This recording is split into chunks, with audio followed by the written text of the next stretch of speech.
سورہ طلاق سورت نمبر 65۔ شروع کرتا ہوں اللہ تعالی کے نام سے جو بڑا مہربان نہایت رحم والا ہے۔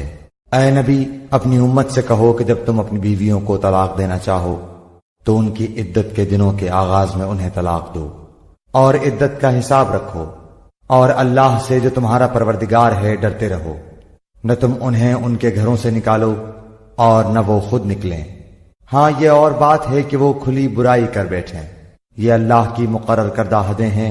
جو شخص اللہ کی حدوں سے آگے بڑھ جائے اس نے یقیناً اپنے اوپر ظلم کیا۔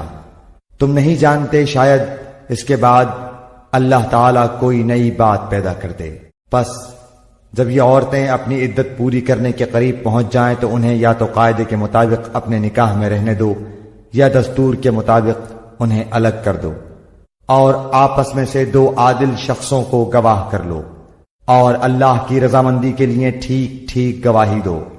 یہی ہے وہ جس کی نصیحت اسے کی جاتی ہے جو اللہ پر اور قیامت کے دن پر ایمان رکھتا ہو، اور جو شخص اللہ سے ڈرتا ہے اللہ اس کے لیے چھٹکارے کی شکل نکال لیتا ہے، اور اسے ایسی جگہ سے روزی دیتا ہے جس کا اسے گمان بھی نہ ہو، اور جو شخص اللہ پر توکل کرے گا اللہ اسے کافی ہوگا۔ اللہ تعالیٰ اپنا کام پورا کر کے ہی رہے گا۔ اللہ تعالیٰ نے ہر چیز کا ایک اندازہ مقرر کر رکھا ہے۔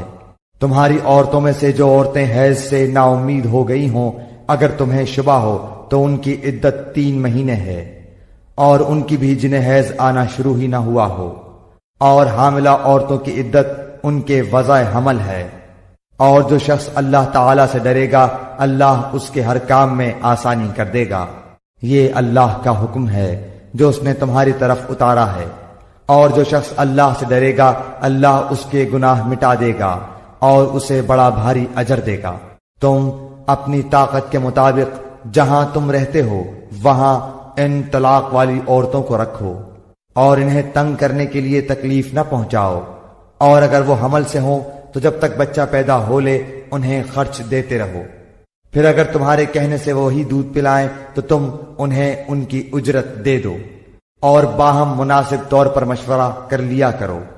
اور اگر تم آپس میں کشمکش کرو تو اس کے کہنے سے کوئی اور دودھ پلائے گی۔ کشادگی والے کو اپنی کشادگی سے خرچ کرنا چاہیے، اور جس پر اس کے رزق کی تنگی کی گئی ہو اسے چاہیے کہ جو کچھ اللہ تعالیٰ نے اسے دے رکھا ہے اسی میں سے اپنی حسب حیثیت دے۔ کسی شخص کو اللہ تکلیف نہیں دیتا مگر اتنی ہی جتنی طاقت اسے دے رکھی ہے۔ اللہ تنگی کے بعد آسانی و فراغت بھی کر دے گا۔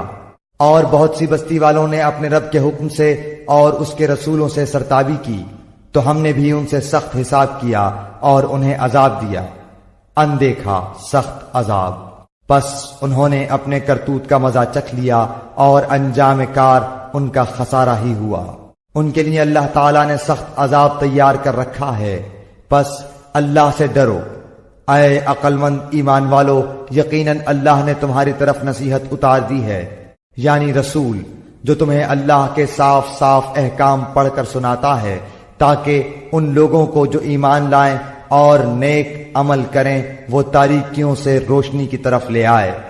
اور جو شخص اللہ پر ایمان لائے اور نیک عمل کرے اللہ اسے ایسی جنتوں میں داخل کرے گا جس کے نیچے نہریں جاری ہیں، جن میں یہ ہمیشہ ہمیشہ رہیں گے۔ بے شک اللہ نے اسے بہترین روزی دے رکھی ہے۔ اللہ وہ ہے جس نے 7 آسمان بنائے اور اسی کے مثل زمینیں بھی، اس کا حکم ان کے درمیان اترتا ہے تاکہ تم جان لو کہ اللہ ہر چیز پر قادر ہے، اور اللہ تعالیٰ نے ہر چیز کو باعتبار علم گھیر رکھا ہے۔